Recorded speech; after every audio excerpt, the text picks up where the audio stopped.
Selamat siang, Bu. Siang, Bu. Selamat siang, Bu. Ya, apa kabar siang ini? Alhamdulillah sehat, Bu. Alhamdulillah. Alhamdulillah, Bu. Alhamdulillah sehat semua ya. Misi, Bu. Ya. Suaranya terlalu kecil, Bu. Suaranya terlalu kecil. Kalau Tidak, Bu. Di saya lumayan keras, Bu.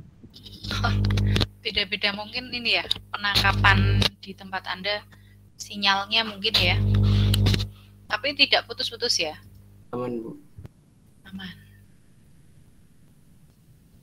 Ini saya pakai headset biar tidak terlalu banyak noise-nya.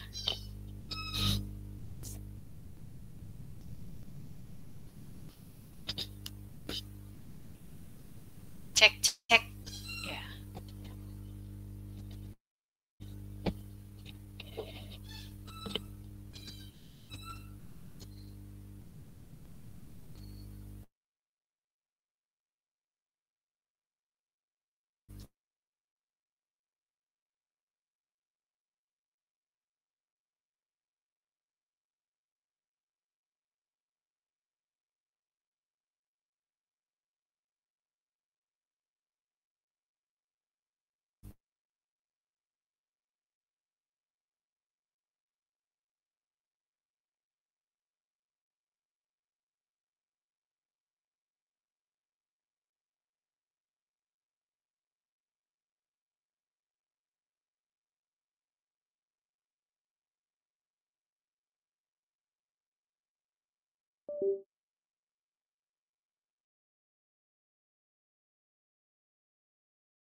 Oke, 22. Harusnya 38. 39. Berarti kurang 16 ya. 16 teman-teman kita belum bergabung. Mungkin masih perjalanan untuk bergabung ya.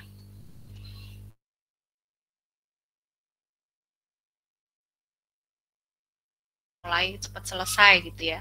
Anda lebih suka mana, cepat mulai, cepat selesai, atau mulainya santai, nanti selesainya juga mentok ke belakang gitu ya waktunya. Mulai santai, selesai awal, Bu. Gitu ya. Mulainya lambat ya, mulainya jam 1, selesainya jam 1:30 gitu ya. Ya gitu, Bu. Ya. Saya juga maunya begitu ya, tapi materinya banyak, jadi kita mengikuti materinya saja. Oke, baik. Saya mulai. Selamat siang. Assalamualaikum warahmatullahi wabarakatuh. Waalaikumsalam. Waalaikumsalam warahmatullahi wabarakatuh. Ya, terima kasih sudah bergabung. Ini saya share untuk materinya ya. Apakah sudah muncul di tempat Anda? Sudah, Bu. Sudah, Bu. Sudah ya. Di pertemuan kedua kita hari ini, kita nanti akan membahas mengenai tahapan dan proses dalam rekayasa perangkat lunak. Mungkin Anda kalau sudah buka di forum ya, materinya sudah saya upload di situ. Ya, sepertinya sudah saya upload ya. Nanti bisa Anda cek. Sudah diupload belum? Jangan-jangan saya lupa yang sudah diupload kelas yang lain ya. Sepertinya sih sudah. Sudah, Bu. Sudah ya? Sudah, Bu. Oh iya, sudah. Jadi sudah saya upload. Anda bisa sambil membaca-baca, sambil saya jelaskan sedikit gitu ya. Kalau Anda yang sudah download, bisa dilihat materinya. Nah, di minggu kemarin sudah kita bahas ya mengenai perangkat lunak itu seperti apa, kemudian rekayasa perangkat lunak, kemudian layer-layernya ya dalam proses perangkat lunak, rekayasa perangkat lunak, dan seterusnya. Nah, hari ini kita akan membahas tahapannya, ya, tahapan dan proses dalam rekayasa perangkat lunak. Ya, software proses biasanya disebut seperti itu, atau proses dalam rekayasa perangkat lunak. Ya, seperti biasa ini kita lihat dari definisinya dulu. Dari Somerville ada menjelaskan bahwa a software process is a set of related activities that leads to the production of a software system, ya. Jadi proses perangkat lunak atau software process adalah serangkaian aktivitas terkait yang mengarah pada produksi sistem perangkat lunak. Kalau kita mengingat definisi perangkat lunak kemarin ya, perangkat lunak ini bisa sebagai produk, bisa juga sebagai proses ya. Jadi selain perangkat lunak itu sebagai produk, dia juga sebagai proses. Seperti itu di definisi minggu yang lalu. Nah, ini kita masuk ke software prosesnya ya, proses perangkat lunaknya. Proses perangkat lunak itu di dalamnya ada banyak aktivitas yang saling terkait ya, terkait antara satu aktivitas dengan aktivitas lainnya yang dia mengarah kepada produksi sistem perangkat lunak. Ya, jadi isinya aktivitas-aktivitas ya, banyak aktivitas di dalamnya sehingga nanti akan dihasilkan sebuah perangkat lunak. Ya, jadi ada banyak proses perangkat lunak yang berbeda. Proses perangkat lunak ini bisa berbeda-beda. Tidak ada proses yang ideal dan tidak ada proses perangkat lunak yang benar atau salah gitu ya. Jadi tidak bisa dikatakan ini salah gitu, tapi bukan salah ya. Mungkin ada sesuatu yang kurang tepat ketika di suatu proses itu digunakan untuk memproses perangkat lunak lain ya, atau di dalam proses perangkat lunak ini kan ada banyak aktivitas-aktivitas. Nah, satu aktivitas dengan aktivitas lain ini saling terkait. Ketika di proses pengembangan perangkat lunak yang lain, misalnya di sini ada banyak proses ya, banyak proses yang berbeda, tidak ada proses yang ideal, itu maksudnya bisa berbeda ketika di proses perangkat lunak yang berbeda juga. Jadi tidak ada yang itu benar 100%, tidak ada yang salah 100% ya.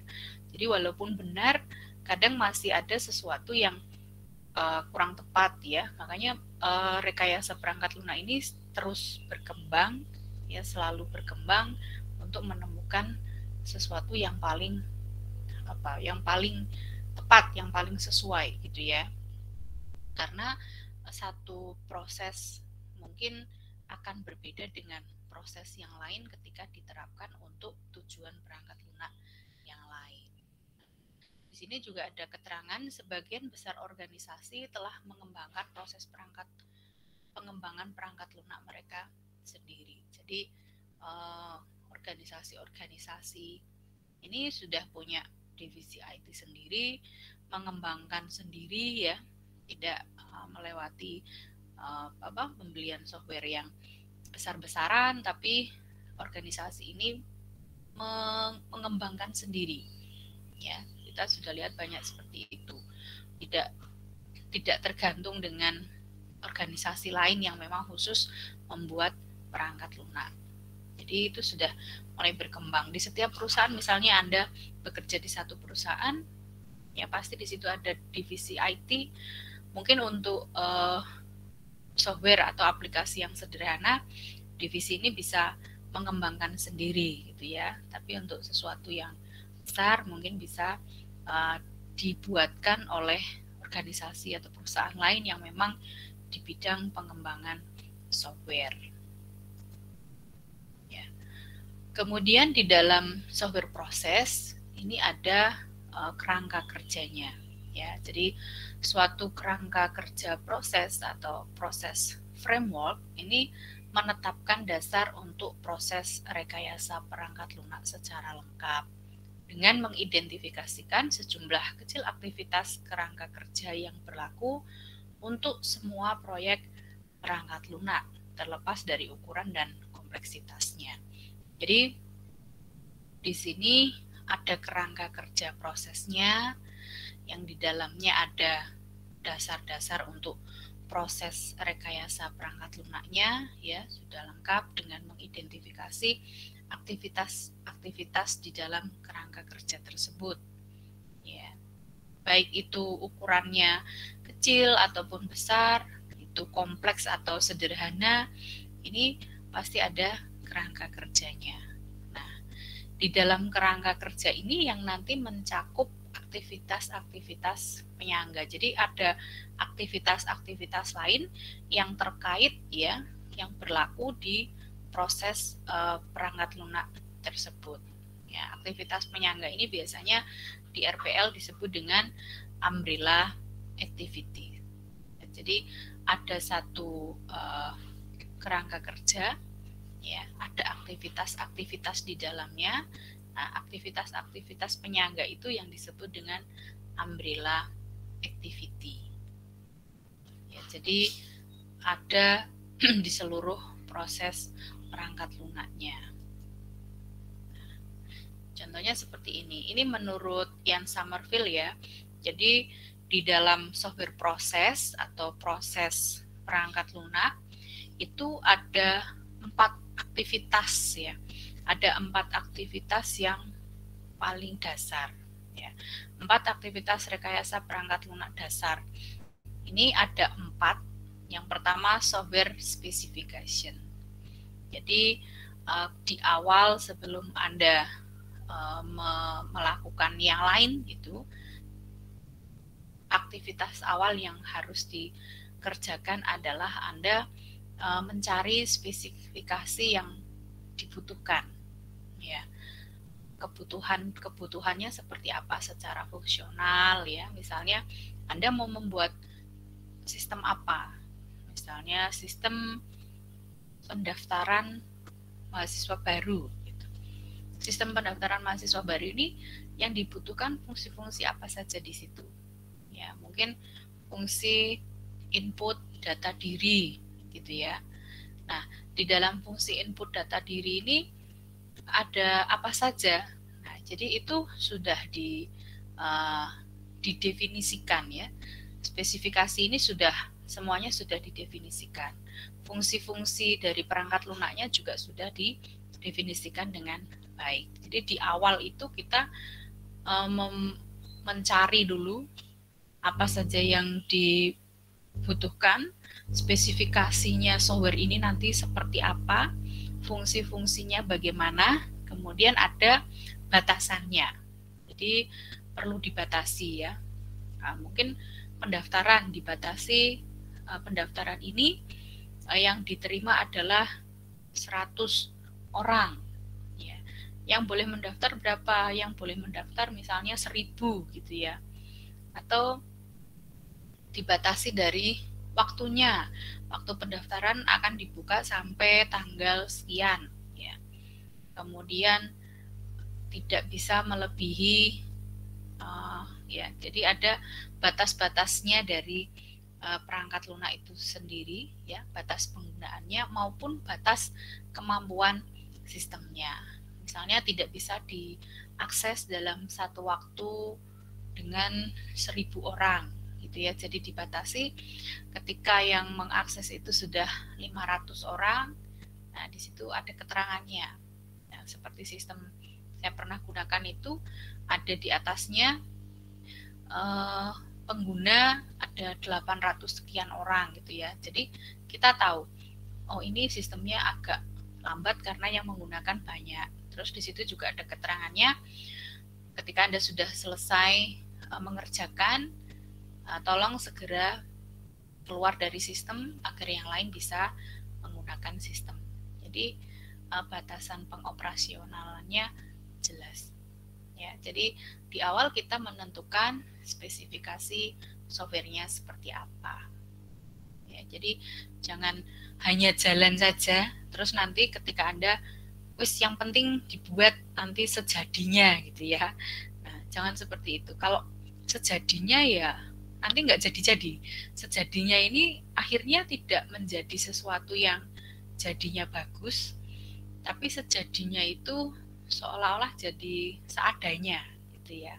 Karena Anda tidak memiliki spesifikasi yang jelas, software yang seperti apa yang akan dibuat. Terus batasannya juga kurang jelas. Kalau Anda lihat di laporan TA itu kan pasti jelas ya. Ini membuat apa? Gunanya untuk apa? Ya di situ ada manfaat, ada tujuan, ada batasan dan seterusnya. Sebenarnya itu sudah bisa menjadi patokan ya. Nanti kalau membuat software itu akan yang seperti apa, yang bisa memberikan manfaat seperti itu, yang bisa mencapai tujuannya seperti itu dan seterusnya. Ya. Jadi aktivitas yang pertama ya ketika kita merekayasa atau aktivitas yang ada di dalam proses software ini, yang pertama adalah software specification. Kemudian yang kedua ada software development. Ya. Jadi membangun softwarenya. Nah, ketika Anda sudah mulai membangun software, ini Anda perlu melihat lagi di tahapan sebelumnya, aktivitas sebelumnya. Ya. Perangkat lunak harus memenuhi spesifikasi untuk diproduksi. Jadi sudah ada spesifikasi yang harus dipenuhi ya, yang nanti akan diproduksi. Jadi Anda melihat lagi di awal ini kita sudah menentukan fungsi-fungsinya apa saja ya, kemudian batasannya apa. Nah itu dilihat dari software spesifikasi yang sudah Anda lakukan sebelumnya, sebelum mulai melakukan produksi. Ya, jadi karena ini aktivitas ini terkait satu dengan yang lainnya. Kalau Anda tidak punya spesifikasi yang jelas, nanti ketika mulai mendevelopment itu juga akan kesulitan. Ya, karena kadang mikirnya sambil jalan gitu ya. Terus pokoknya digawe, oh nek ada apa gampang lah ditambahi gitu ya, kadang seperti itu ketika mengerjakan tugas. Jadi akhirnya tidak selesai-selesai karena Anda tidak punya batasan yang jelas. Oh sampai sini stop gitu ya, sampai sini stop, ini fungsinya hanya ini, sampai sini selesai. Nah, kalau di awal itu sudah jelas, maka ketika mulai produksi juga akan jelas apa yang harus dikerjakan dan apa yang tidak perlu dikerjakan. Ya. Kemudian di aktivitas yang ketiga, aktivitas selanjutnya ada software validation. Nah, software validation ini ya untuk memastikan bahwa dia sudah melakukan apa yang diinginkan oleh pelanggan. Jadi ketika melakukan validasi, ya perangkat lunak ini dipastikan sudah melakukan apa yang diinginkan pelanggan. Nah, di sini juga kita harus melihat lagi ya, sudah sesuai belum tadi fungsi-fungsinya, sudah dikerjakan belum, apakah ada yang masih kurang dan seterusnya. Ya. Kemudian setelah divalidasi, ya aktivitas selanjutnya adalah software evolution. Software evolution ini kaitannya dengan perkembangan ya. Jadi perangkat lunak ini harus berkembang untuk memenuhi kebutuhan pelanggan yang terus berubah. Jadi berpikir sekarang itu sudah sepertinya ini akan terus berkembang sampai mana gitu ya. Jadi di awal sudah disiapkan misalnya database-nya. Oh ini nanti siswanya mungkin sekarang 100, nanti semester depan tahun depan gitu ya akan bertambah tidak 100 lagi, penerimaannya 200 dan seterusnya. Jadi sudah disiapkan agar software ini nanti bisa diakses oleh berapa banyak pengguna ya. Kemudian nanti disiapkan juga untuk misalnya software ini bisa untuk aktivitas yang lain ya, tidak hanya pendaftaran, mungkin nanti pendaftaran terus bisa ujiannya online ya. Jadi tidak perlu ke tempat untuk melakukan ujian tertulis. Ujiannya sudah disediakan online di dalam software atau di dalam sistem pendaftarannya dan seterusnya.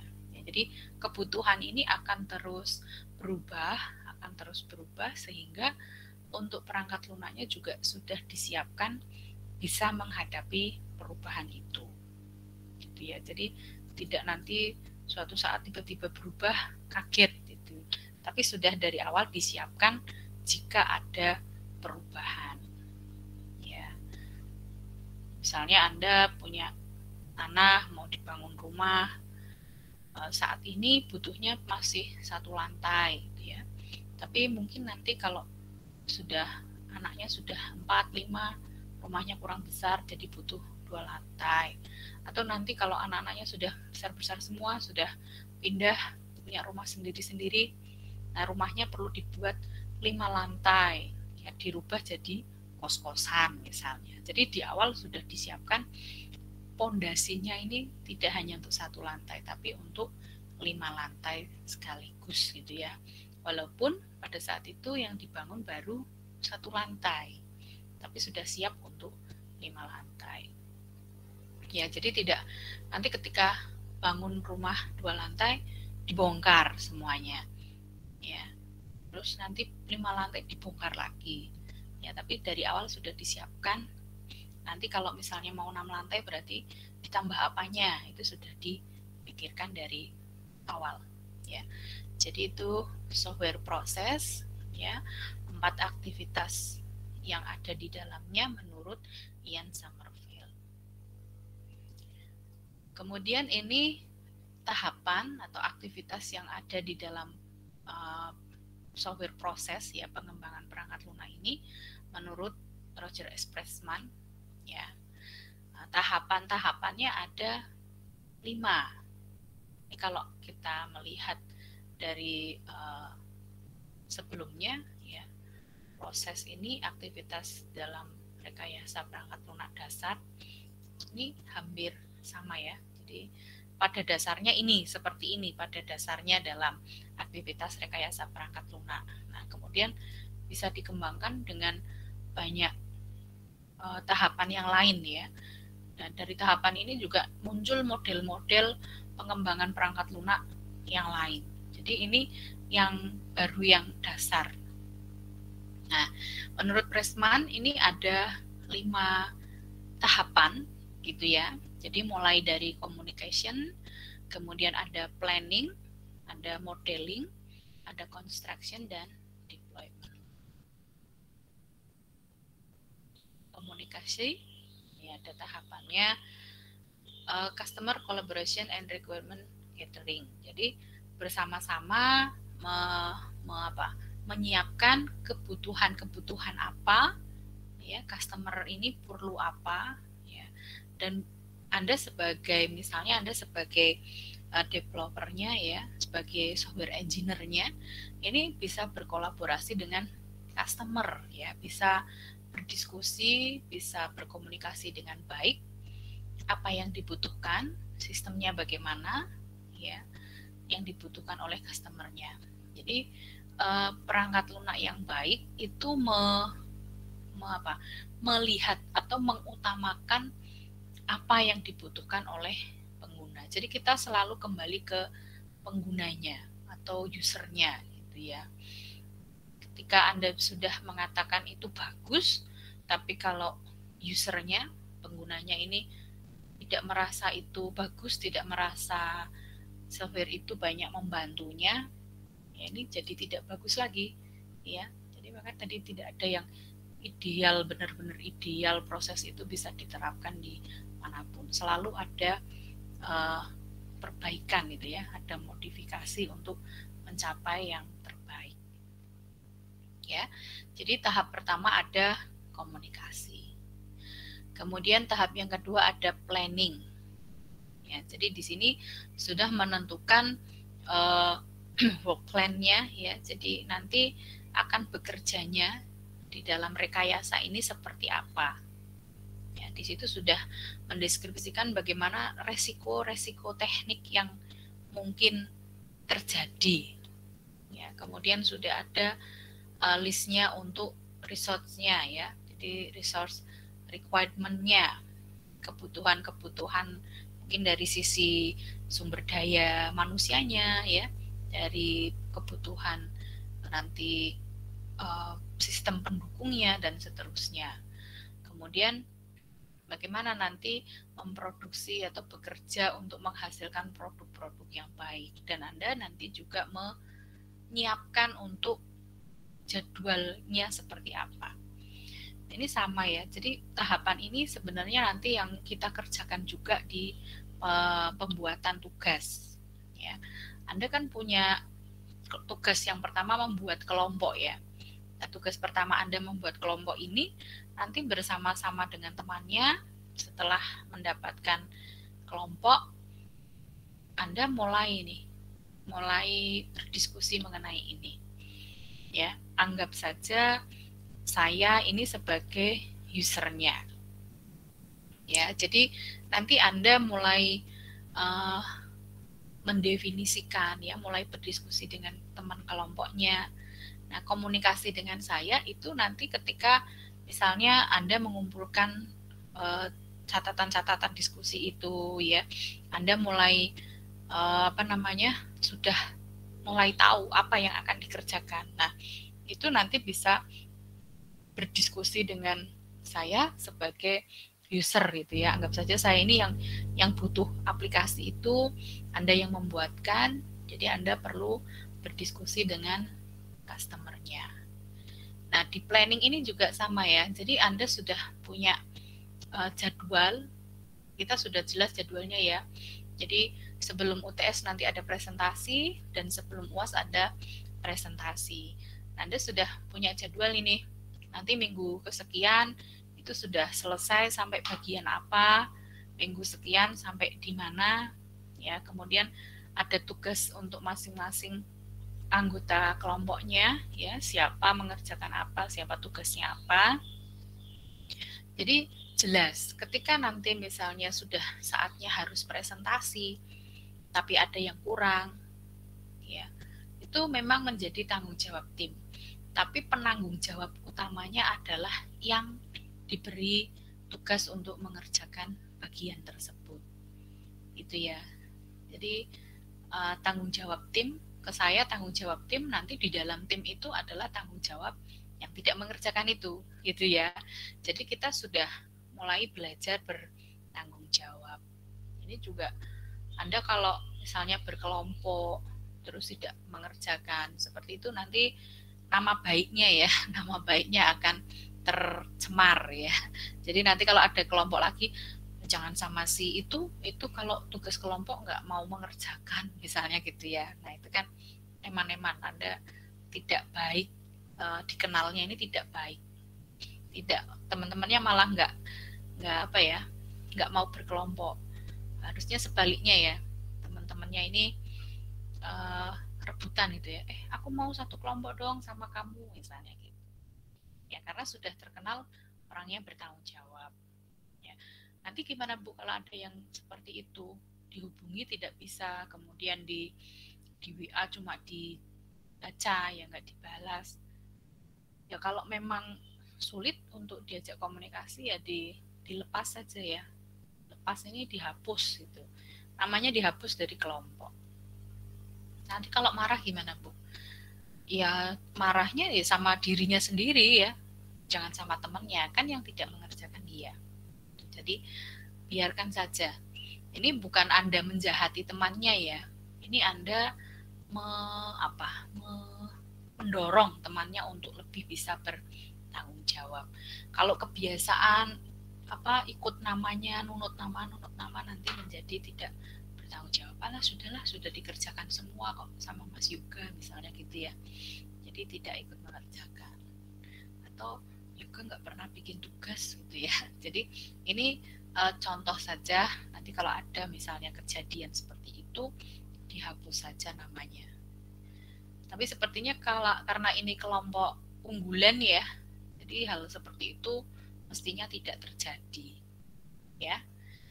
Oke, jadi komunikasi planning ini juga kita kerjakan ketika kita nanti membuat tugas. Kemudian tahapan yang ketiga ada modeling. Ya. Modeling di sini creation of model to help developer and customer understand the requires and software design. Jadi Anda memodelkan atau menggambarkan bagaimana misalnya alur dari sistem itu, ya, alur dari softwarenya seperti apa, ya. Kemudian tampilannya nanti akan seperti apa. Ini ketika kadang kita sulit untuk mendefinisikan, menjelaskan kepada customer, ini Anda bisa mulai dengan membuat model, ya.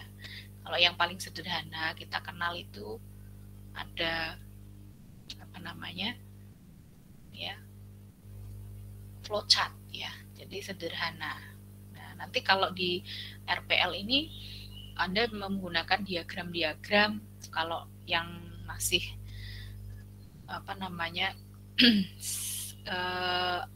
sebelum object oriented, ya, kita menggunakan DFD, RD dan seterusnya. Jadi masih terstruktur. Kemudian yang sudah object oriented nanti kita menggunakan diagram-diagram dengan tools yang ada di UML, misalnya kelas diagram, sequence diagram dan lain-lain. Nah, jadi modeling, kita modelkan. Jadi tidak langsung, ya, tidak langsung Anda punya pekerjaan seperti apa, kemudian langsung dikonstruksikan, ya. Tidak langsung dibuat codingnya, tapi dibuat modelnya dulu.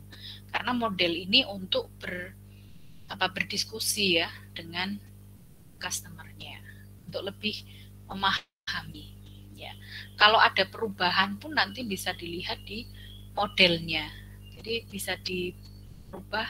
Model ini kan Anda gambarkan bisa di kertas, gitu, ya.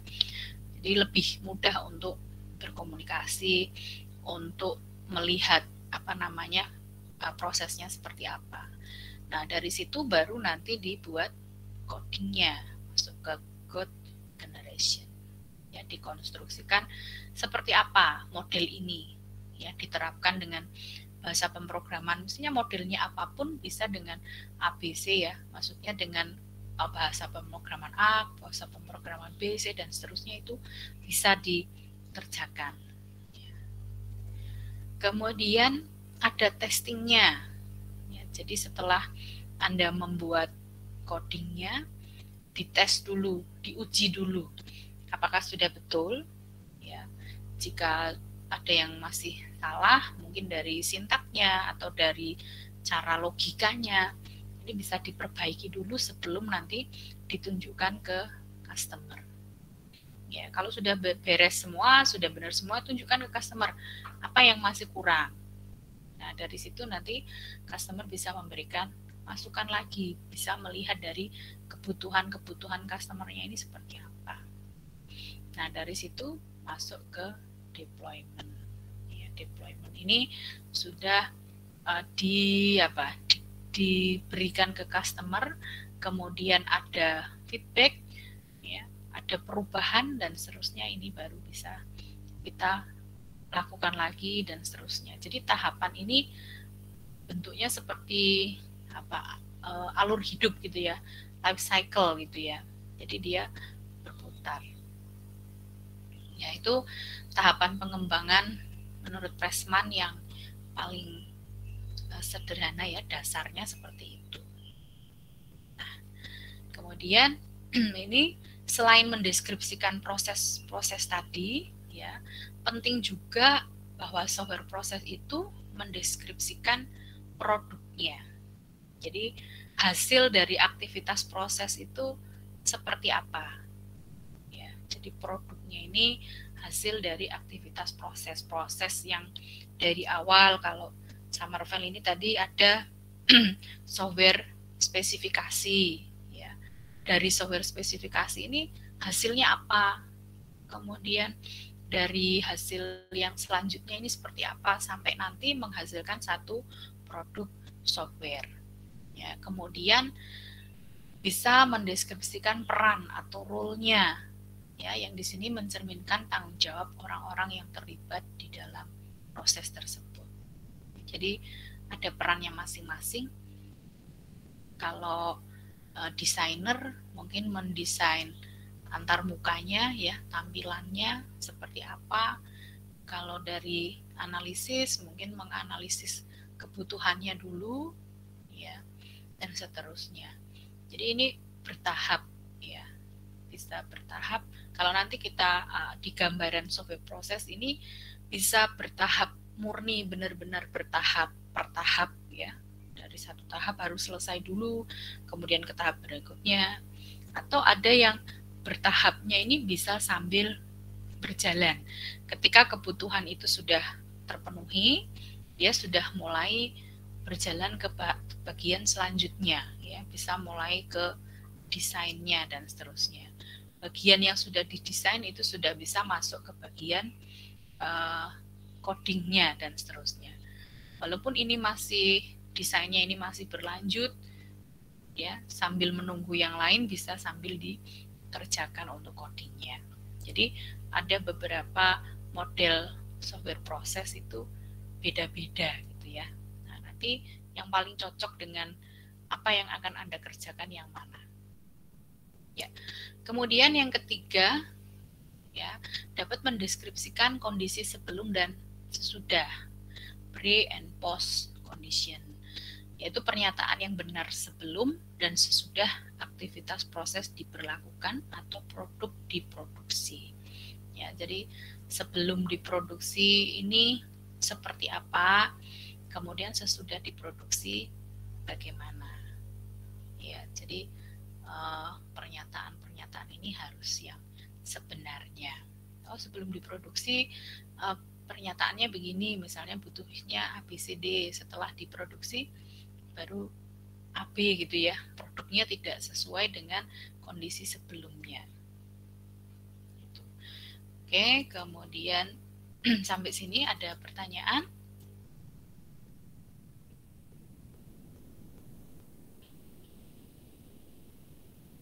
Jelas ya?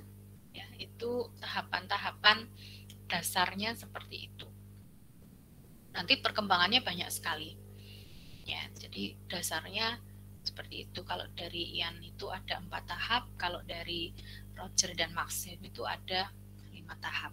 Tapi kalau kita lihat dalamnya, ya sepertinya tidak banyak perbedaan ya, hanya di tahapannya saja yang berbeda. Tapi semua aktivitasnya itu ada, semua aktivitasnya dilakukan. Itu hanya pembagian tahapnya saja yang sedikit berbeda.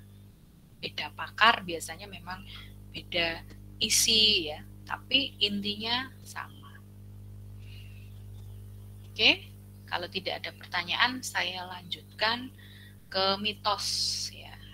Ternyata mitos ini tidak hanya ada di dunia nyata ya, mitos yang berkaitan dengan hal-hal supranatural biasanya ya, atau hal-hal yang tidak bisa diterima akal seperti pada umumnya misalnya gitu ya.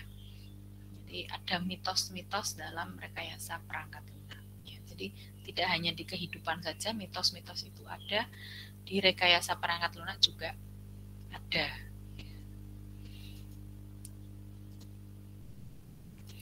Nah, ini masih dipercaya oleh banyak manajer dan praktisi, ya, masih ada yang percaya. Kemudian kalau dipercaya ya itu bisa berbahaya juga ya kalau terlalu percaya. Kemudian setiap praktisi dan manajer seharusnya memahami realitas dari bisnis prosesnya.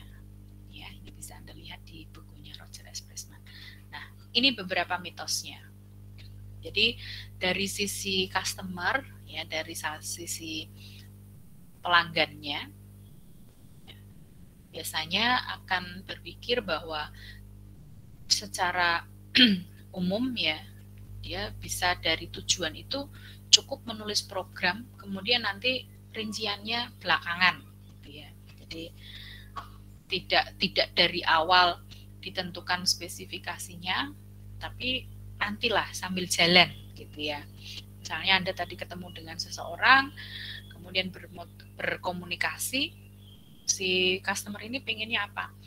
Pokoknya saya pengennya aplikasi untuk jualan gitu ya. Pokoknya saya tuh pengen punya aplikasi untuk lebih mempermudah penjualan barang-barang di distro misalnya begitu. Ya, semacam marketplace itu.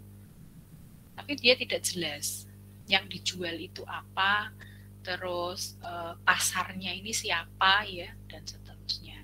Rincian itu tidak ada. Nah, ini harusnya kalau Anda sebagai engineer-nya, software engineer-nya, ya, sebagai developer-nya, atau praktisi yang nanti terkait dengan customer ini, bisa meminta lebih rinci gitu ya. Ini sebenarnya yang dibutuhkan apa? Apakah kalau kita lihat dari tampilan aja sudah berbeda, kalau dia untuk cewek, untuk cowok ya, warnanya akan berbeda, terus tampilannya berbeda dan seterusnya. Apalagi kalau ini terkait barang-barang yang dijual ya. Kalau misalnya jualannya pakaian, pasti gambarnya akan berbeda dengan misalnya yang jualan mobil gitu ya. Nanti kalau di foto ada orang pakai bajunya, kemudian ada mobil, ini yang dijual mobilnya apa bajunya itu ya, apa orangnya itu ya. Jadi harus jelas apa sih yang mau dijual di situ misalnya. Kemudian pasarnya ini siapa. Ya. Jadi harus jelas. Terus nanti sistemnya akan sampai di mana? Apakah dari sisi pembayarannya, terus keamanannya, ya, apakah orang ini harus membelinya lewat aplikasi itu, apa bisa nanti berlanjut ke WA gitu ya. Kan banyak sekarang penjualan itu nanti diarahkan ke WA dan seterusnya. Ya. Jadi sebenarnya realitanya miskin definisi di awal, ya, di awal persyaratan adalah penyebab utama dari perangkat lunak yang buruk dan terlambat. Kalau Anda punya customer seperti ini, Anda tidak banyak menanyakan, kemudian langsung membuat gitu ya. Nah, akhirnya nanti di pertengahan jalan mungkin akan ada tambahan, akan ada perbaikan, akan ada yang ini nggak cocok dan seterusnya ya. Ini menjadi lebih lama untuk proses pembuatannya.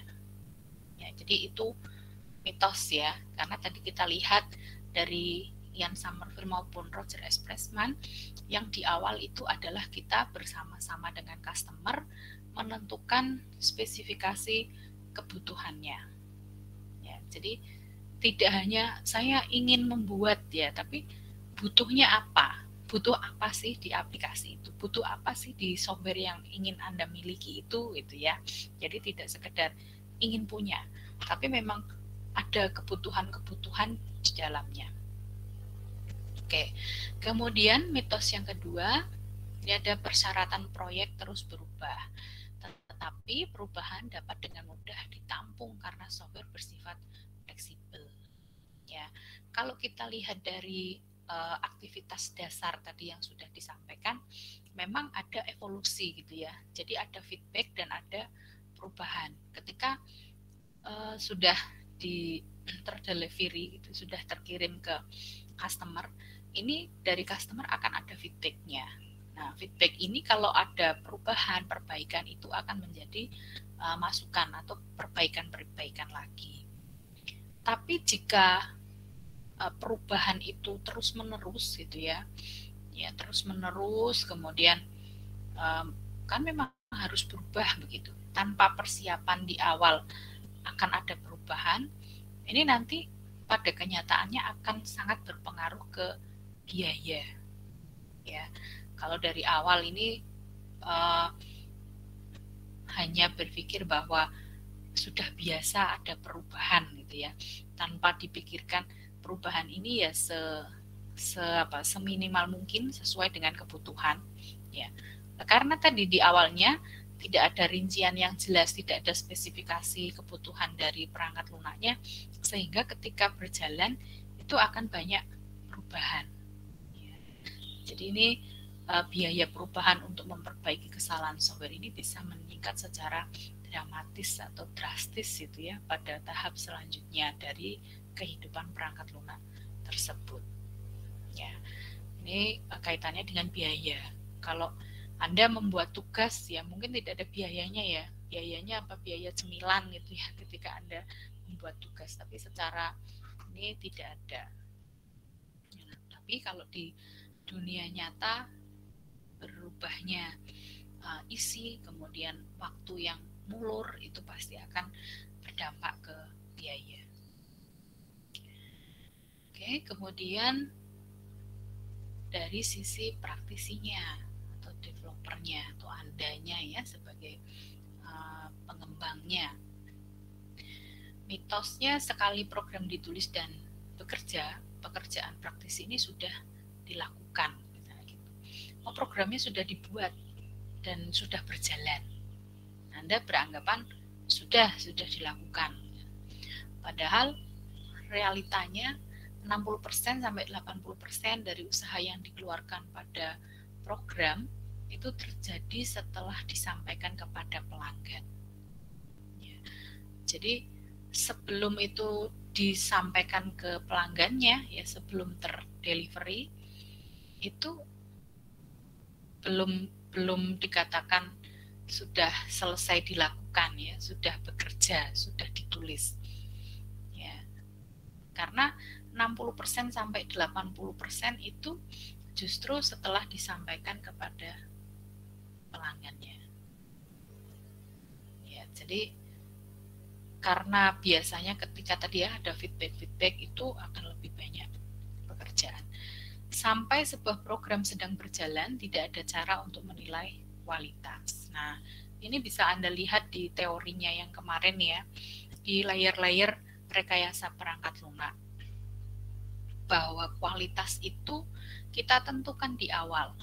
Ya, di layer paling bawah itu ada focus of quality. Ya, jadi kualitas ini harusnya kita tentukan dari awal. Bukan nanti kalau sudah berjalan akan terlihat kualitasnya. Ya, karena software merupakan ulasan yang dapat lebih efektif dalam menemukan kesalahan dari pengujian untuk kelas-kelas tertentu. Ya, jadi sebenarnya ini sudah ditentukan dari awal. Kemudian mitos di bagian manajemen. Ya, jadi mitosnya ada buku standar. Ini nanti menjadikan software akan dikembangkan dengan memuaskan. Realitanya buku ini mungkin memang ada ya, tetapi biasanya tidak up to date atau tidak digunakan ya. Buku standar ini ada tapi tidak up to date, bahkan tidak digunakan mungkin ya. Jadi buku standar ini tidak bisa dijadikan patokan gitu ya. Kecuali mungkin buku standarnya memang yang to date dan memang digunakan. Kemudian mitos berikutnya, komputer dan perangkat lunak yang tersedia di rumah itu cukup. Ya, tapi realitanya case tool ya ini diperlukan, tetapi tidak biasanya diperoleh atau digunakan. Jadi bisa jadi yang sudah tersedia itu justru tidak bisa digunakan. Jadi harus memilih perangkat yang lain. Ya. Nah, makanya di awal itu harus ditentukan sehingga tidak terjadi ternyata ini tidak bisa dipakai gitu ya. Misalnya mahasiswa ini kemarin itu banyak yang membuat dengan mobile ya, terus butuh emulator dan seterusnya. Ternyata laptopnya tidak kuat untuk menjalankan aplikasi itu. Ya, jadi pemilihan ini penting ya, pilihan perangkat-perangkat yang akan Anda gunakan, apakah bisa memenuhi yang dibutuhkan tersebut. Ya, jadi ketika presentasi, maaf Bu tidak bisa dipresentasikan di emulator karena laptopnya nggak kuat untuk menjalankan sistem itu. Nah, seperti itu. Jadi bisa dari awal ini bisa mulai dicari informasinya. Bisa tidak kalau misalnya ini dijalankan di Windows berapa misalnya begitu ya. Kalau tidak bisa berarti harus update softwarenya, atau tidak bisanya ini karena hardwarenya mungkin ya RAM-nya kurang misalnya seperti itu juga perlu Anda pertimbangkan. Ya. Kemudian mitos yang 3, kita dapat selalu menambahkan programmer belakangan. Padahal kenyataannya menambahkan orang itu tidak mudah ya, menambahkan orang di sebuah proyek yang sudah berjalan ini kadang akan membuat selesainya ini justru terlambat.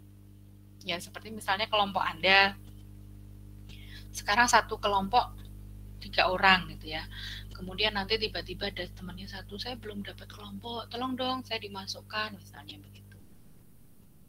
Ya kalau ini misalnya kemampuannya biasa misalnya ya, yang baru masuk ini. Mungkin Anda akan butuh waktu lama untuk ngajari karena dia tidak mengikuti proses dari awal. Atau kemampuannya di atas rata-rata.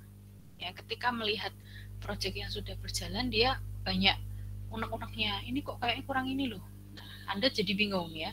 Jadi ada tambahan-tambahan dan seterusnya. Jadi tidak mudah menambah anggota kelompok setelah itu berjalan.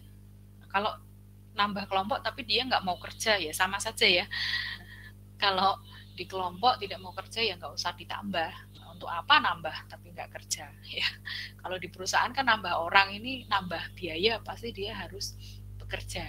Tapi untuk menyesuaikan diri itu butuh waktu ya. Dia harus menyesuaikan ini butuh waktu. Oke, itu mengenai software mitos ya, mitos-mitos tentang software dari sisi pengguna, praktisinya atau developernya, dan dari sisi manajemen. Sampai sini ada pertanyaan?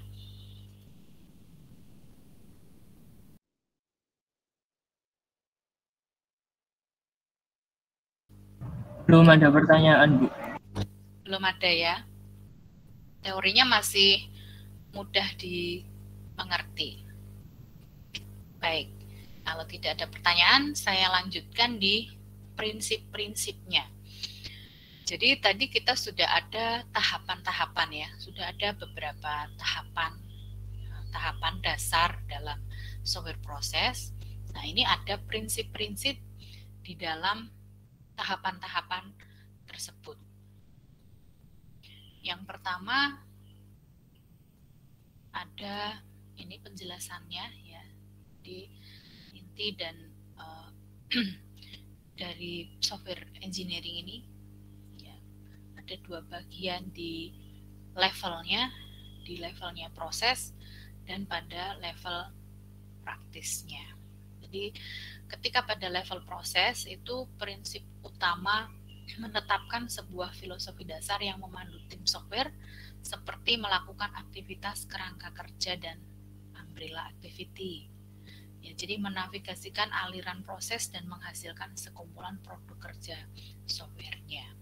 Jadi pada level proses ini ya bisa memandu tim pengembangan ini untuk melakukan aktivitas-aktivitas kerangka kerja tadi, aktivitas-aktivitas dalam setiap tadi tahapan-tahapan yang sudah kita bahas ya. Jadi nanti di situ ada bisa tahu aliran prosesnya bagaimana, kemudian menghasilkan produk yang seperti apa dan seterusnya.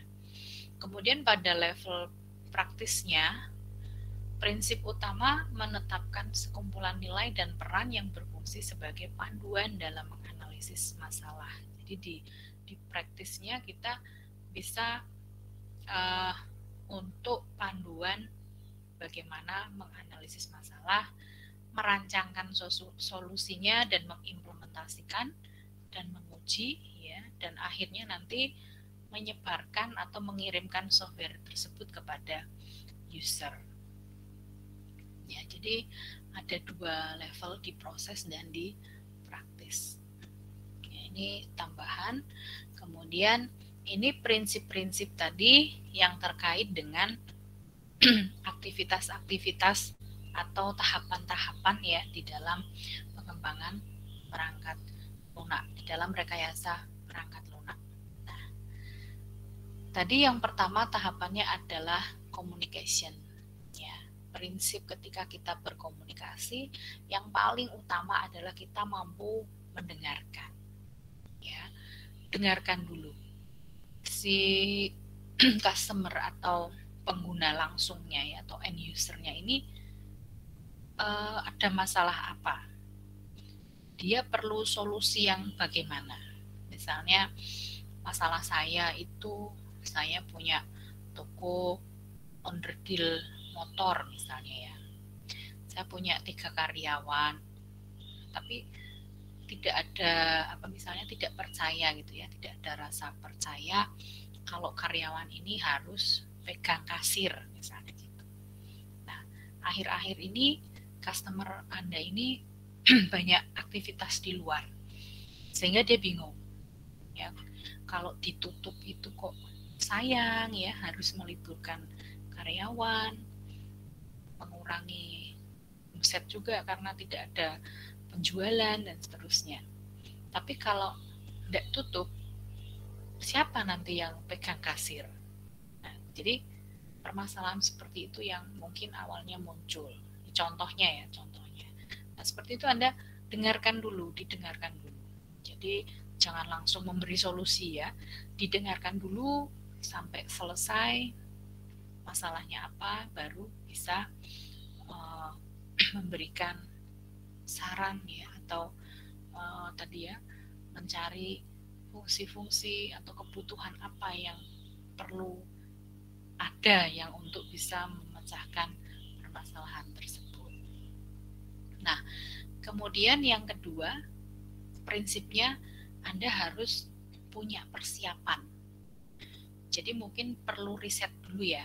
Ini orang ini punya tokonya apa sih, Anda bisa cek dulu, bisa cari dulu di Google ya, dan seterusnya.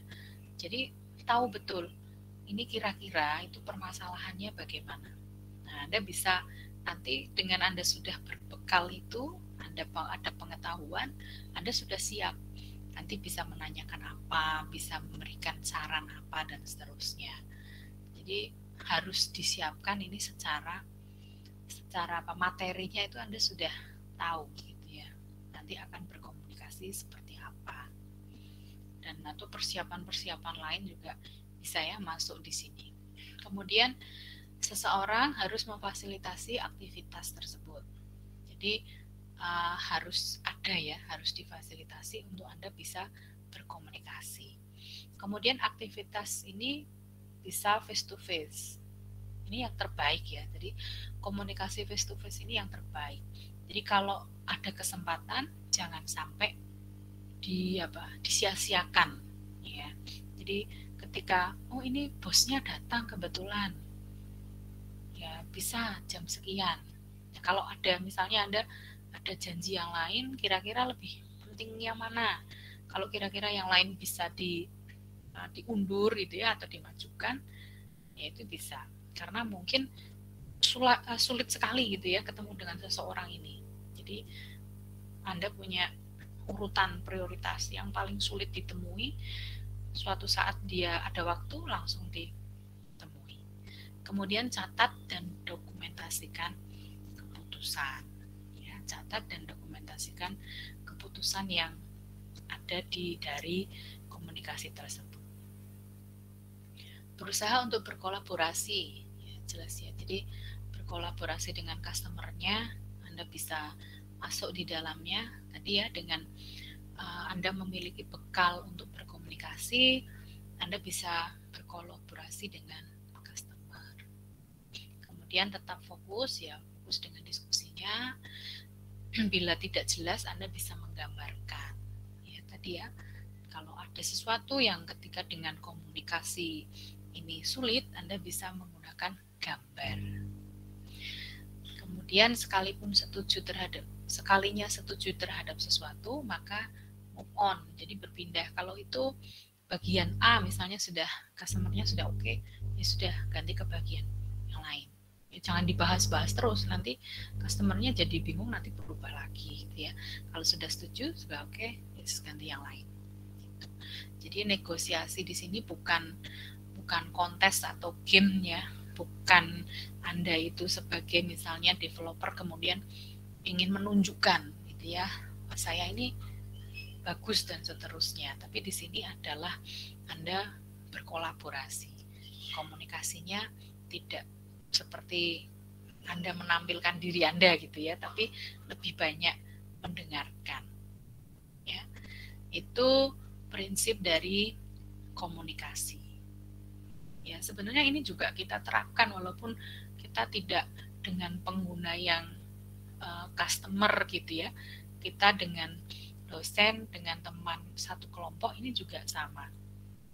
Jadi fokus, kemudian Anda bisa berdiskusi itu juga harus mau mendengarkan. Sulit kalau Anda berdiskusi dengan yang tidak bisa mendengarkan gitu ya. Jadi pengennya idenya dia ini dia sampaikan langsung dipakai. Jadi tidak mau mendengarkan temannya. Oh ini kurang ini, tidak mau mendengarkan, itu sulit juga ya.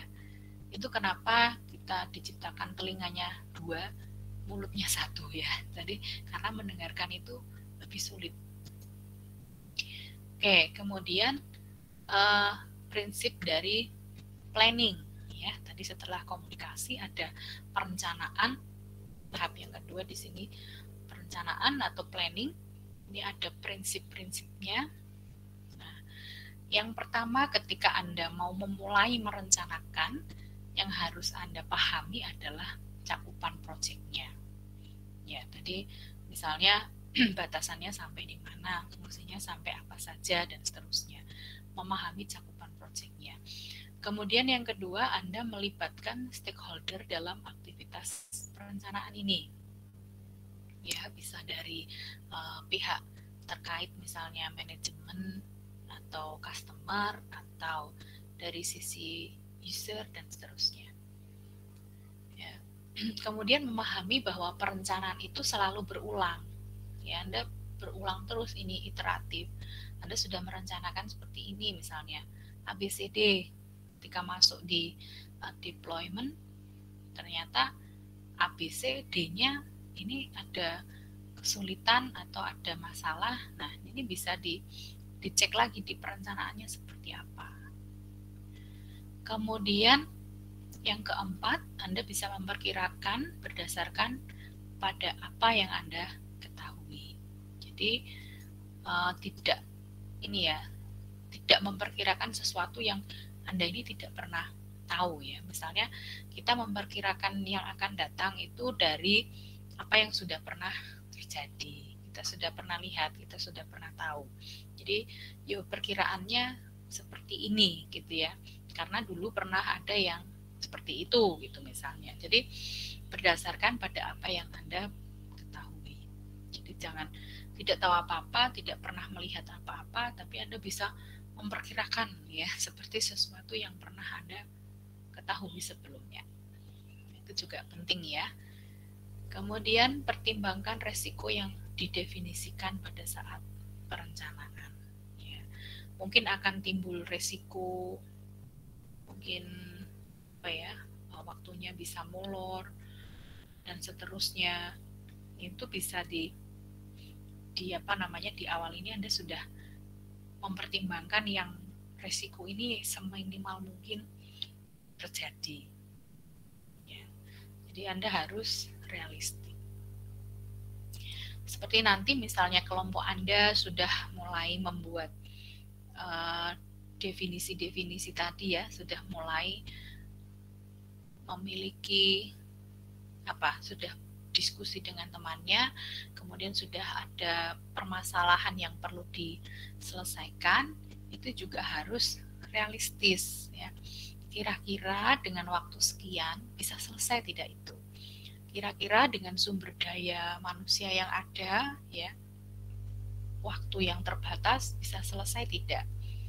kira-kira dengan tools yang Anda miliki, dengan perangkat yang Anda miliki, kalau softwarenya seperti itu bisa dibangun tidak, gitu ya. Jadi nanti tidak memaksakan, wah ini nggak bisa Bu, laptop saya nggak bisa support itu. Jadi nggak terus Anda jadi berubah ganti laptop dan seterusnya ya, yang biayanya lebih besar.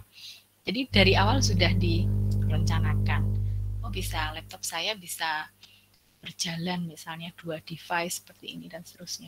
Jadi di awal itu sudah dipertimbangkan ya. Kemudian penambahan aturan seperti yang didefinisikan pada perencanaan.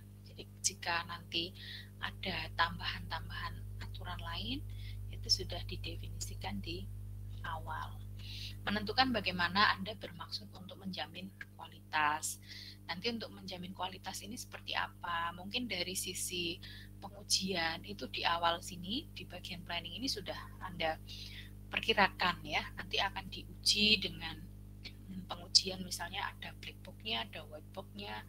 Kemudian nanti interface-nya bisa dengan pengujian kinerja dari user, bisa dengan kepuasan usernya dan seterusnya.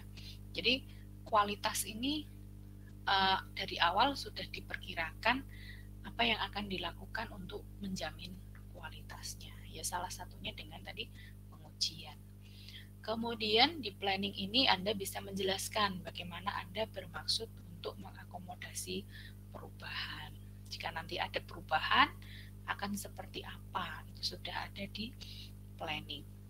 Kemudian sering menelusuri perencanaan dan membuat penyesuaian yang diperlukan.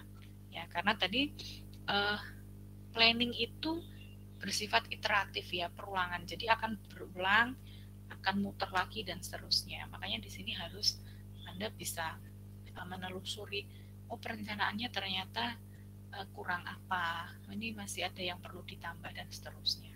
Jadi berulang. Gitu ya. Itu prinsip di dalam tahapan planning. Kemudian ini prinsip di tahapan ketiga ya, tahapan modeling.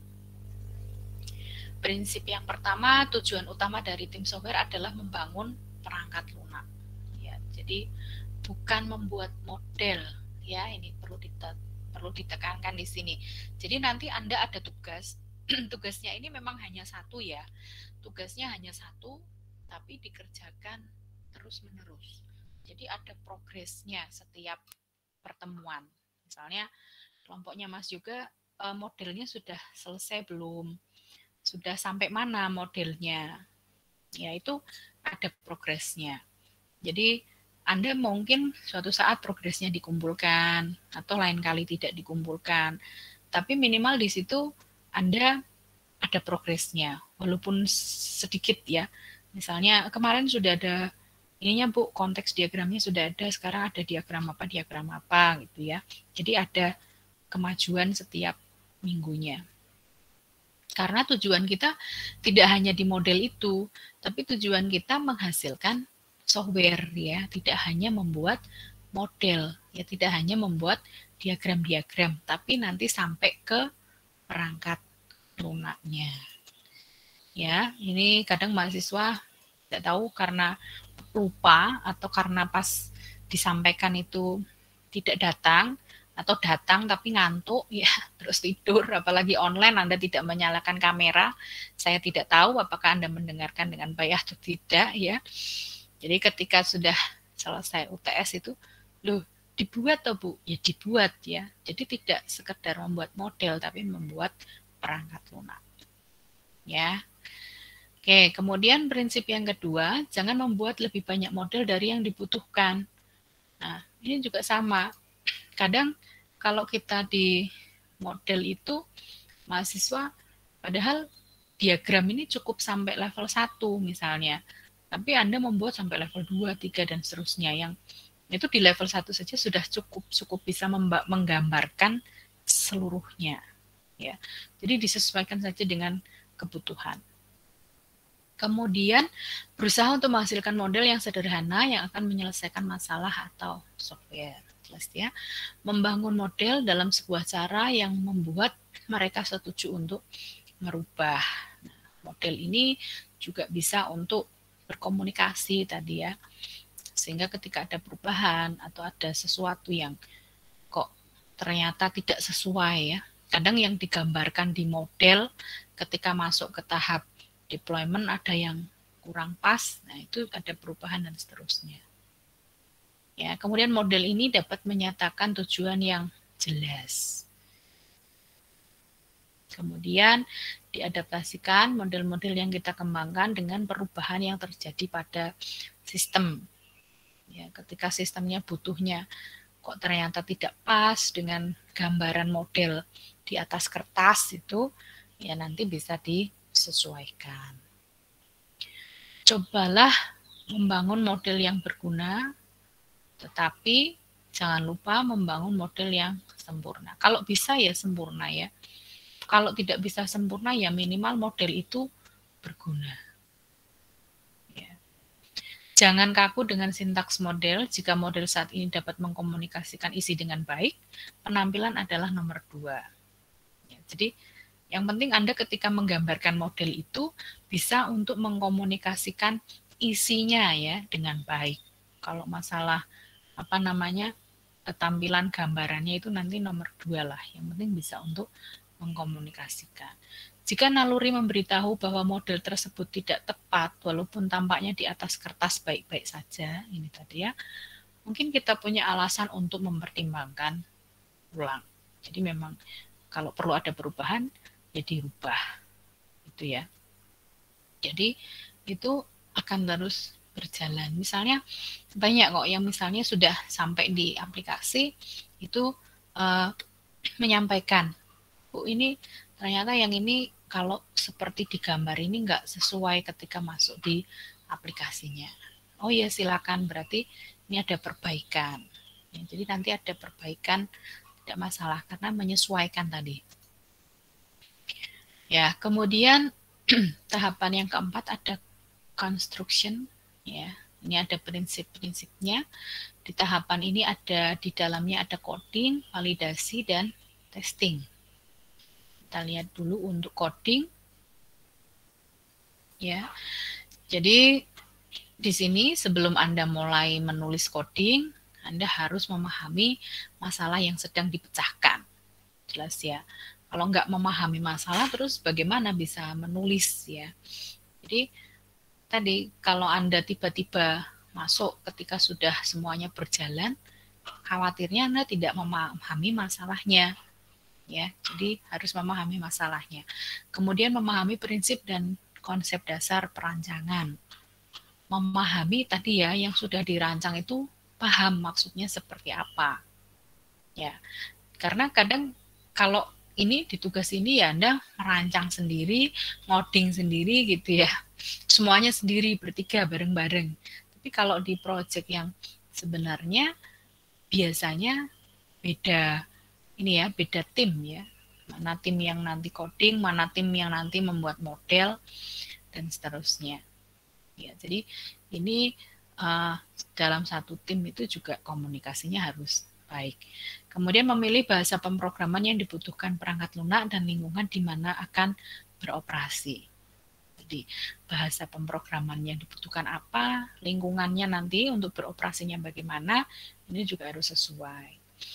Ya, di tugas ini juga sama, ketika nanti Anda mulai memilih bahasanya, itu bebas, boleh pakai apa saja yang sesuai dengan yang Anda kerjakan. Ya. Yang pertama, di sini yang paling mudah, yang paling Anda kuasai. Apa yang paling dikuasai? Misalnya, paling menguasai C++, ya, paling menguasai Java, paling menguasai Python, misalnya begitu ya, beda-beda. Ya silakan yang paling menguasai yang mana, pilih salah satu. Ya, boleh. Jadi kemarin ada yang menanyakan, bahasa pemrogramannya apa, Bu? Bebas, pilih apa yang paling Anda kuasai, dan yang sesuai dengan nanti lingkungannya beroperasi gitu ya. Jadi bisa digunakan di mana saja, silakan pilih yang paling Anda kuasai. Kemudian memilih lingkungan pemrograman yang menyediakan tools yang akan membuat pekerjaan menjadi lebih mudah. Sudah jelas ya, membuat sekumpulan pengujian unit yang akan dijalankan, sekalinya komponen yang dikodekan lengkap. Ya, jadi nanti sudah masuk ke pengujiannya, ya, pengujian unit-unitnya. Kemudian memahami arsitektur programnya, membuat antarmukanya, dan seterusnya, membuat logika kondisional yang sesederhana mungkin.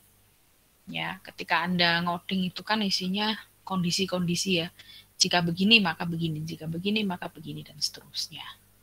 Ya kan? Intinya kan itu sebenarnya. Kemudian perulangan. Ya, dan seterusnya. Logikanya ini berjalan. Logikanya sama, cuma bahasanya saja kan yang berbeda. Kemudian pilih struktur data yang akan memenuhi kebutuhan perancangan. Silakan nanti Anda pilih mau pakai yang seperti apa. Kemudian di tahapan yang kedua ada validasi. Ya, sebelum Anda selesai semuanya, pastikan dulu ya, jika memungkinkan bisa melakukan penelusuran kode program yang telah ditulis. Ya, bisa diperiksa sintaksnya, bisa diperiksa logikanya. Apakah sudah betul? Ya, atau ada yang salah? Ya, biasanya kalau ini Anda bisa lakukan pengujian unitnya ya untuk memperbaiki kesalahan. Satu fungsi Anda jalankan, ya, tidak ada kesalahan sintaks, semuanya beres, jalan, masuk ke tampilan, ya, bisa dicoba untuk diisikan datanya, misalnya yang perlu pengisian data ya. Apakah logikanya sudah benar? Ya, bisa jadi sintaknya benar, logikanya tidak benar. Jadi ketika masuk tidak sesuai dengan yang diinginkan. Ya, kalau Anda misalnya logikanya jika A masuk, jika B keluar. Kalau munculnya C, dia akan kemana? Ya, dan seterusnya. Itu logika yang sederhana. Jika A masuk, jika tidak A keluar. Berarti B, C, D, E, dan seterusnya akan keluar. Yang hanya bisa masuk hanya yang A gitu ya. Jadi ini di logika. Kadang tidak muncul kesalahan, tapi ketika kita jalankan tidak sesuai dengan yang kita inginkan. Karena logikanya yang keliru mungkin ya. Bisa terjadi seperti itu. Makanya di sini Anda perlu melakukan pengujian. Ya, ini pengujian tadi. Pengujian adalah proses eksekusi sebuah program dengan maksud menemukan kesalahan. Jadi kalau pengujian itu ya memang perlu menemukan kesalahan ya. Karena kalau pengujian yang baik itu akan menemukan banyak kesalahan atau kesalahan yang tidak pernah dipikirkan sebelumnya atau kesalahan yang tidak terduga gitu ya. Kok bisa ya salah begitu? Ini berarti pengujiannya bagus ya. Ini prinsip-prinsip pengujiannya. Prinsip yang pertama, semua pengujian harus dilacak sesuai dengan kebutuhan pelanggan. Ya, misalnya kalau Anda pakai black box yang sederhana, ya, semua fungsi Anda cek satu-satu. Misalnya fungsi input, nama. Kalau nama ini tak isi satu, bisa tidak? Nah, kok bisa? Nah, nama kan harusnya pakainya apa? Karakter ya, nggak pakai integer misalnya seperti itu. Terus maksimalnya berapa?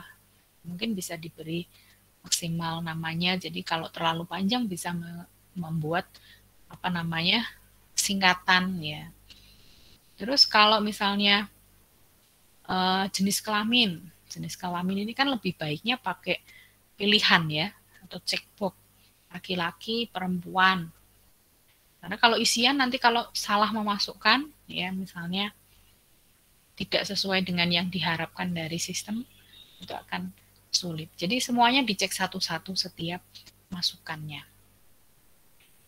Kemudian di prinsip yang kedua, pengujian harus direncanakan jauh sebelum memulai pengujian. Ya, jadi di planning tadi juga sudah ada perencanaan untuk melakukan pengujian ya.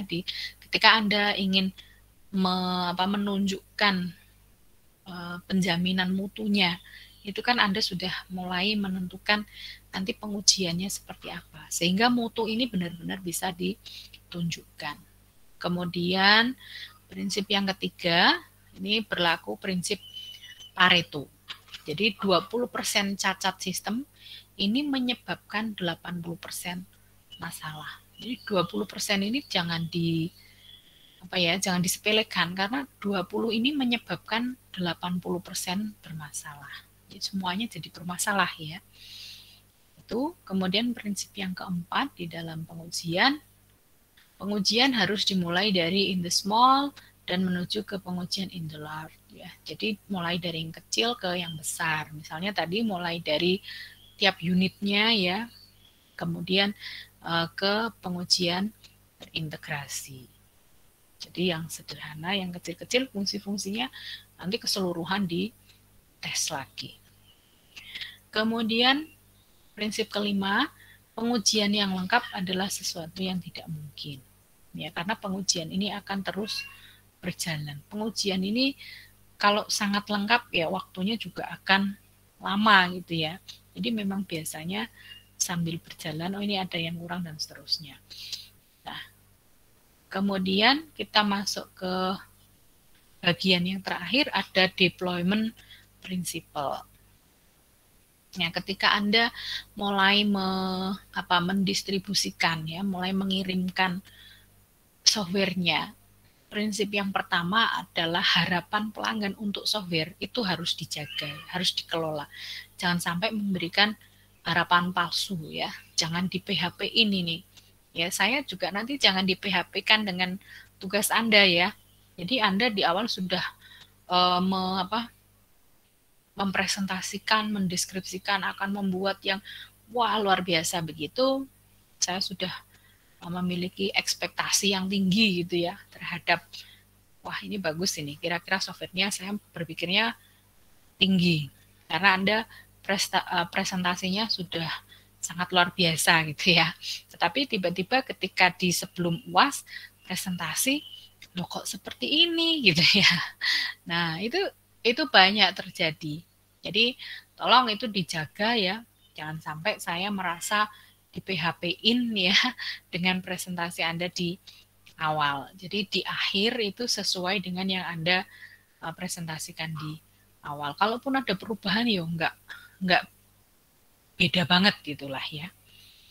Kemudian prinsip yang kedua, sebuah paket kiriman lengkap harus dirakit dan diuji. Jadi sudah diuji, sudah dirakit dengan lengkap. Kemudian prinsip yang ketiga, dukungan harus ditetapkan sebelum software dikirimkan. Jadi Anda sudah menetapkan ini nanti apa saja yang akan diberikan ya ketika software itu sudah digunakan dan seterusnya. Jadi ada dukungan dari developernya. Kemudian materi instruksi yang tepat harus disediakan pada end user. Ya, jadi ada instruksi atau bisa memberikan pelatihan ya untuk menjalankan software tersebut atau berupa manual book ya, instruksi-instruksi dan seterusnya. Kemudian yang terakhir, software yang penuh dengan kesalahan seharusnya diperbaiki lebih dulu. Pengiriman bisa dilakukan di waktu selanjutnya. Jadi ini tadi bisa dikomunikasikan dengan customer-nya, dengan yang punya gitu ya, bahwa masih ada kekurangan-kekurangan yang saat ini masih dalam perbaikan. Nanti misalnya harusnya hari ini baru bisa dikirim besok misalnya ya. Jadi ada komunikasinya, jangan terus hilang ya. Anda juga begitu, nanti kalau sudah waktunya presentasi belum selesai ya, masih banyak yang error begitu ketika dijalankan, ya Anda sampaikan. Misalnya saya, ya sudah Mas dipresentasikan saja enggak apa-apa, nanti dilihat errornya seperti apa. Nah, Anda kan bisa memperkirakan ya, error yang seperti ini saya bisa memperbaiki Bu, misalnya begitu ya. Atau saya sudah bingung Bu, ini harus bagaimana. Jadi Anda punya apa? Punya takaran untuk diri sendiri. Ya, jadi kalau masih bisa diperbaiki kira-kira berapa lama, kalau sudah mentok tidak bisa diperbaiki berarti apa yang harus dilakukan.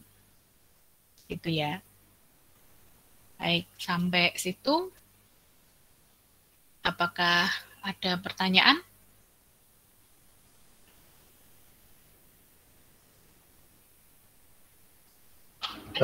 Permisi Bu, saya izin bertanya Bu. Iya, silakan. Mungkin tadi sudah disampaikan, tapi koneksi saya agak patah-patah tadi.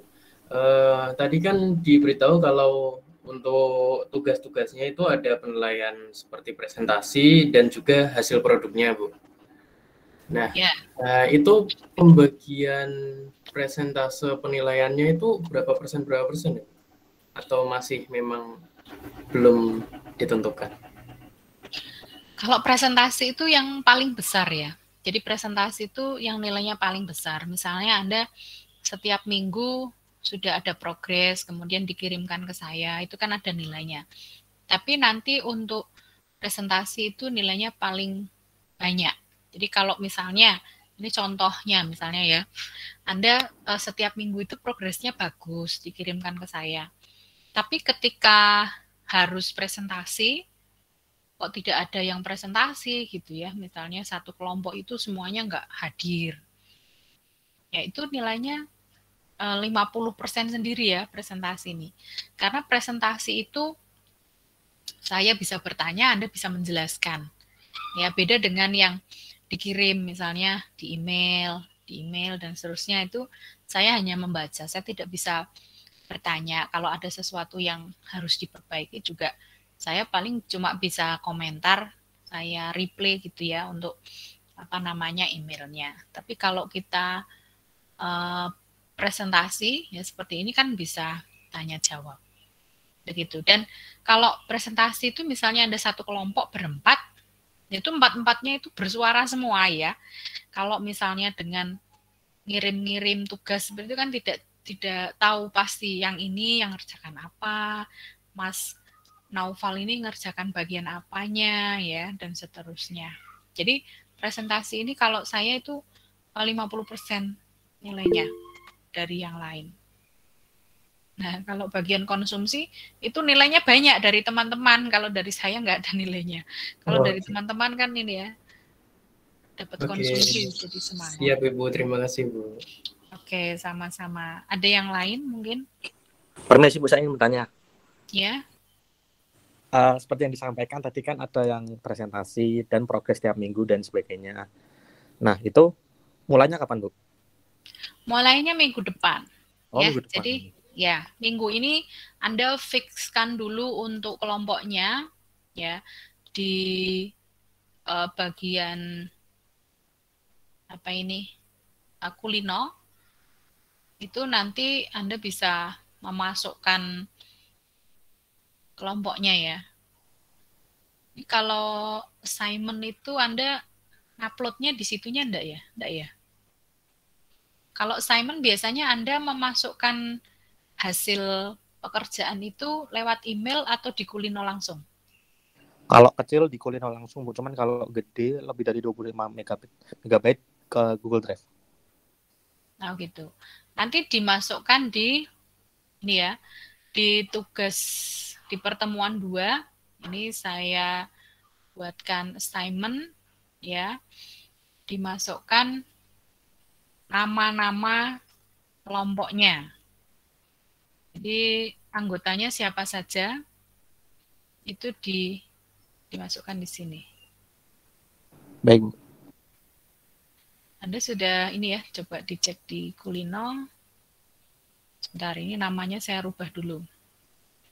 Di pertemuan 1 itu kan untuk penugasan tidak ada tugas ya. Nah, di pertemuan 2 nanti Anda bisa tugasnya membuat kelompok ya. Buat kelompok anggotanya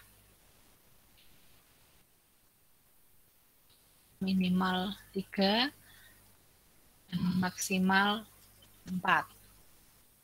Ya. Dituliskan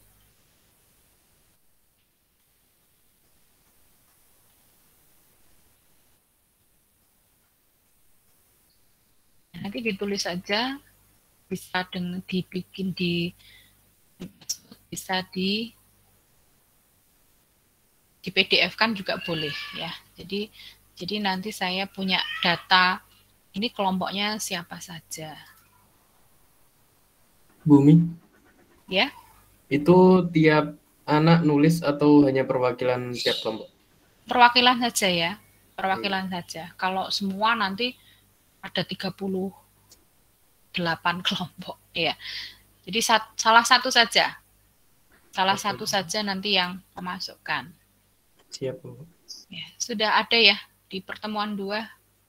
Di bagian terakhir itu ada penugasan assignment atau quiz. Permisi Bu, Ya.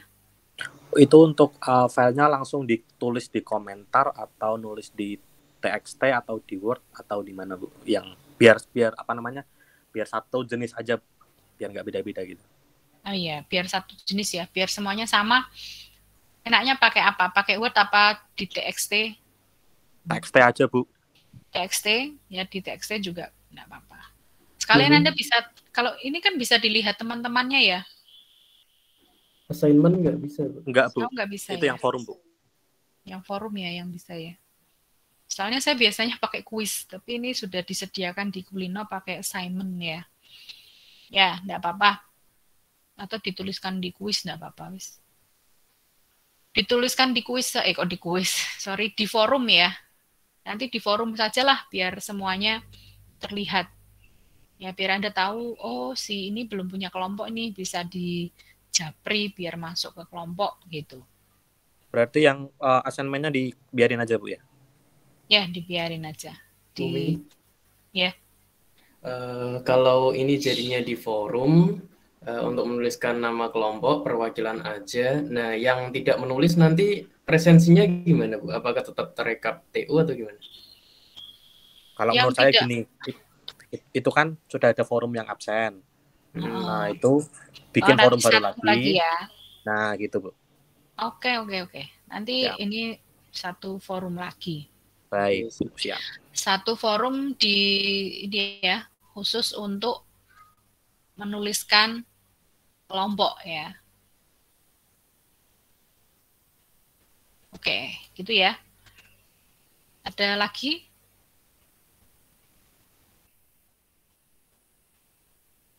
Silakan, ada yang lain? Permisi Bu, saya mau bertanya. Ya. Yang tentang modeling. Modeling itu nanti kita tuh buat bentuk modelnya tuh kita buat desain aplikasinya itu berbentuk desain interface-nya aja atau apa aja yang harus kita masukkan dalam modeling itu? Nanti kalau di modeling ini bentuknya selain interface ya, selain untuk antarmuka itu ada diagram-diagramnya. Jadi model prosesnya, proses di dalam perangkat lunaknya itu seperti apa. Misalnya dari pengguna memasukkan apa, pengguna ini bisa melakukan apa di dalam sistem. Nanti dari sistem ini akan memberikan apa ke penggunanya. Jadi itu dimodelkan di dalam tugas ini. Ya, jadi kalau nanti di IMK kan Anda modelnya hanya model antarmukanya ya. Kalau di sini modelnya model alur sistemnya. Jadi di sistemnya ini seperti apa? Mulai dari user sampai nanti ke sistemnya. Gitu Mbak. Jelas enggak? Berarti nanti kita juga akan belajar diagram-diagram untuk modeling ya Bu? Oh iya, nanti kita belajar. Nanti untuk diagram-diagram itu nanti ada dua. Ada yang masih struktural ya, yang sebelum UTS, dan nanti setelah UTS yang sudah object oriented. Jadi nanti Anda langsung belajar dua macam modeling untuk yang struktural dan object oriented. Gitu. Baik Bu, terima kasih. Ya, jadi kadang sudah tidak sabar ya, ingin apa sih yang harus saya buat gitu ya. Jadi yang pertama nanti ya itu tadi Anda menyiapkan kelompoknya dulu, kemudian menyiapkan apa yang akan dikerjakan. Nanti minggu depan saya sampaikan ininya, formnya ya. Jadi untuk tugas ini sudah ada form yang harus diisi. Jadi ada ininya, ada urutan yang akan dikerjakan. Gitu. Permisi Bu. Ya. Yang dimaksud tadi modeling itu kan ada diagram, itu yang dimaksud user flow ya Bu ya? Ya, bisa user flow-nya. Kan apa namanya, dalam pengembangan website kalau saya kan ada wireframing sama user flow. Berarti yang user flow itu ya Bu ya? Yang kayak apa namanya, mind map. Ya, seperti itu. Nanti sampai ke ininya juga, sampai ke database-nya. Jadi nanti database-nya ada apa saja isinya, itu sudah digambarkan.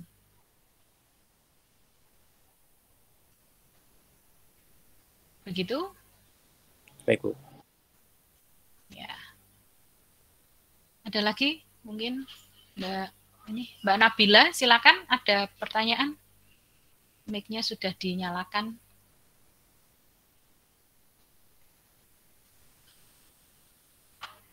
Tidak terdengar ya? Tadi saya sudah bertanya. Oh, tadi sudah bertanya, belum dimatikan ya. Saya kira mau bertanya lagi. Oke, ada yang lain?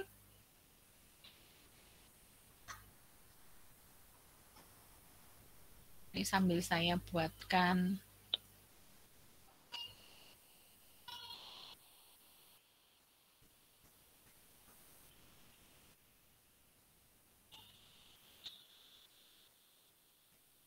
Nanti kelompoknya diberi nama ya.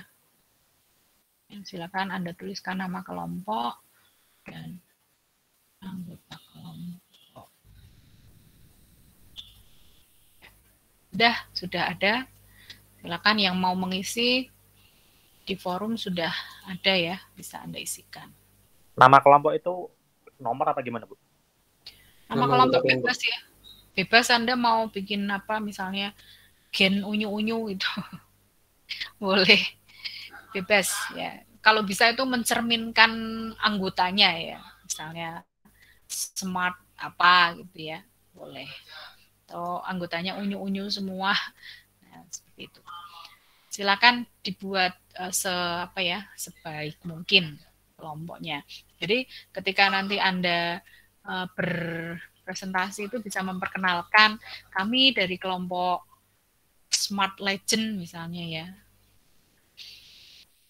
Anggotanya siapa saja dan seterusnya. Karena yang tidak bisa seperti di kelas kelompok 1, kelompok 2, kelompok 3 gitu ya.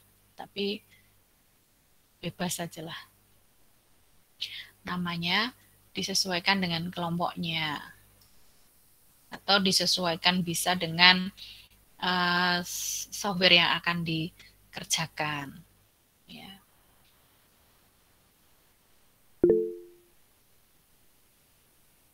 Ini silakan bisa absen ya.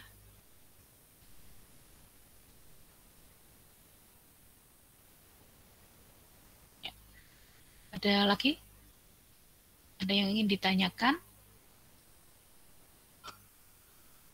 Ada yang belum punya kelompok mungkin? Kok grupnya ini diem-diem saja ya? Mungkin sudah punya kelompok semua, jadi aman. Kelompok yang kelas yang lain ada yang belum punya kelompok kan, di grup itu banyak yang bertanya, yang belum punya kelompok siapa? Ini kita sudah ada 2 misalnya seperti itu. Ada yang belum punya kelompok?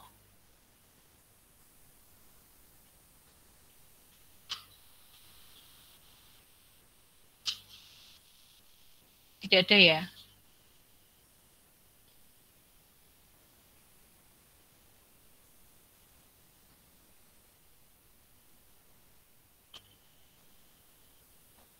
Oke, tidak ada. Silakan. Mau bertanya, soal tugas itu apakah harus berbentuk aplikasi atau bisa website, Bu? Untuk RPL ini aplikasi. Nanti untuk website itu di RPLL. Jadi beda ya. Begitu ya, Bu. Terima kasih. Ya.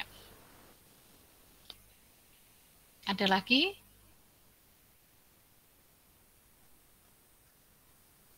Ya, jadi aplikasi bebas apapun itu, yang penting nanti Anda ini selesai aplikasinya ya. Jadi tidak hanya dibuat modelnya, tapi sampai ke perangkat lunaknya. Seperti itu. Ada lagi?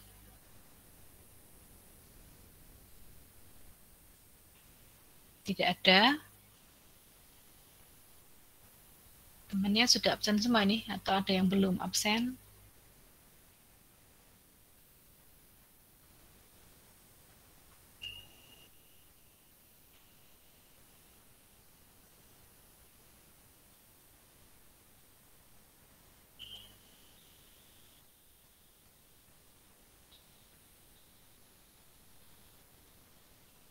Ada yang belum absen ini ya? Ini sudah gercep. Iya, gercep. Ada juga yang tidak gercep ya. Ini apa ini? Aplikasi Kenobi ini apa, Mas Dava? Oh, salah ngopi.